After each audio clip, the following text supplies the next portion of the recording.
Hello everyone. We are now going to go over the peripheral blood flow cytometry from a 54-year-old man who has a history of AML. The patient is currently on consolidation chemotherapy, and 10 days back when he came for a visit, the CBC showed pancytopenia. And now this is CD45 versus side scatter. As we expect in peripheral blood, we see a mixture of cells. There are 7% lymphocytes, 5% monocytes, and 82% granulocytes. And we don't expect to see a population of blasts in the peripheral blood. However, in this specimen, we see 5% blasts. And these blasts have expressed dim CD45 and low side scatter. When we follow through, the blasts express CD34 and CD33. They express CD117. They are positive for HLA-DR. They are negative for CD15. So there are some CD15 positive cells that are negative for CD34. So those are probably just contamination from the granulocytes here. Again, our blasts express CD38. They are positive for CD13. Negative for CD11B. So again, these 11B and 13 positive cells that do not have 34 could be just contamination from the granulocyte gate. In the next tube, we see that the blasts are negative for 3, they're negative for CD71, they're negative for CD14, CD64, and again, these are the blasts. This is just the contamination that we were talking about in the previous tube. Again, 11B and 64 positive could be just granulocytes. And then our blasts are negative for CD56, 16.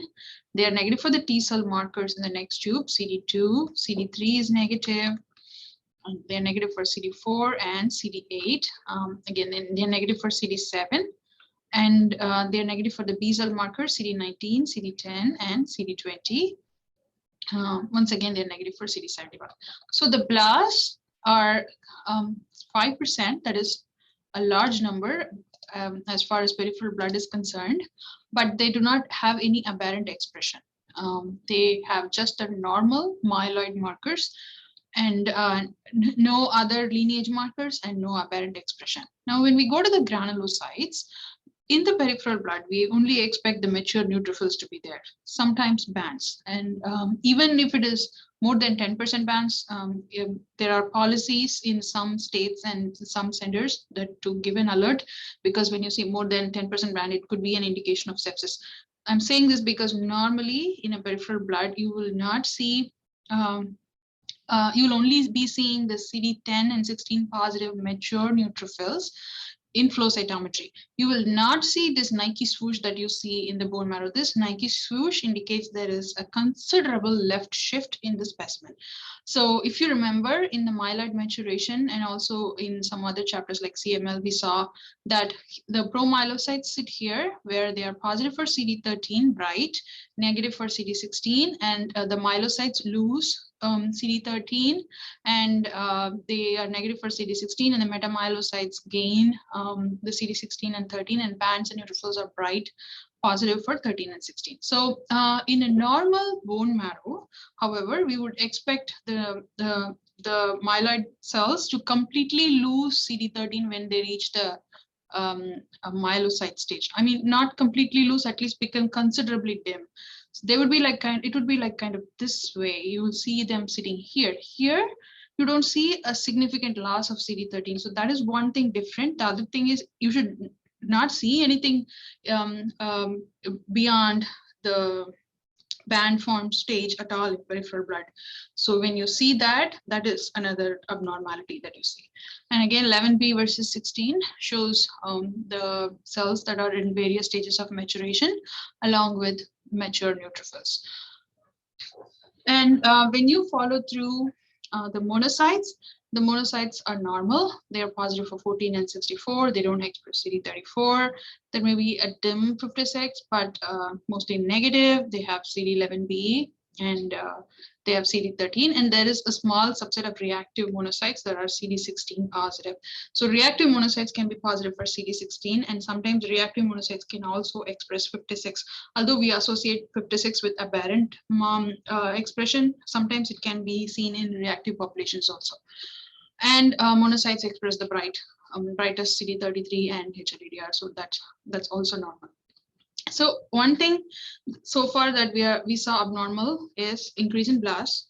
The second thing is there is a left shift. And the third thing is that we saw the uplift of this Nike swoosh in 13 versus 16 maturation. But otherwise, phenotypically, individual subset of populations look very normal. So now we have to put this in the context of the history. So the patient has a history of AML. So your first thinking might be, okay, I see blasts now. The patient is on consolidation chemotherapy. So normally we assume that if the patient has crossed induction and now is on consolidation, it means that they are in remission, right? Because if they have a relapse, they will re-induce the patient. We're not going to call it as consolidation normally. So when you see that, you might think, oh, maybe the patient has relapsed, but you have to see the context. 10 days back, the patient had pancytopenia, and now they are showing a blast population along with granulocytes in all stages of maturation. So that should indicate that the patient had received something to stimulate the marrow to produce to treat the pancytopenia. Normally in these cases, if you look at their chart, you will see them, they received G-Csf or GM-CSF, like filgastrin, pegfilgrastim, therapies like that. So when you see that, you can be relieved. Okay, this is just a cytokine effect. So the bone marrow is stimulated, and there is this is the rapid production of cells that is leading to release of premature or immature precursors outside into the peripheral blood. And also this pattern of 13 versus 16, that is the uplift of this curve, you see that in regenerative marrow and G-Csf administration. So just to give you some hint, when you see this, do not always jump to conclusions that this is relapse or persistent leukemia. Always you have to think about G-Csf administration and interleukin effect. Very rarely, these neutrophils can also express CD56. So that is another thing that you can remember. Thank you.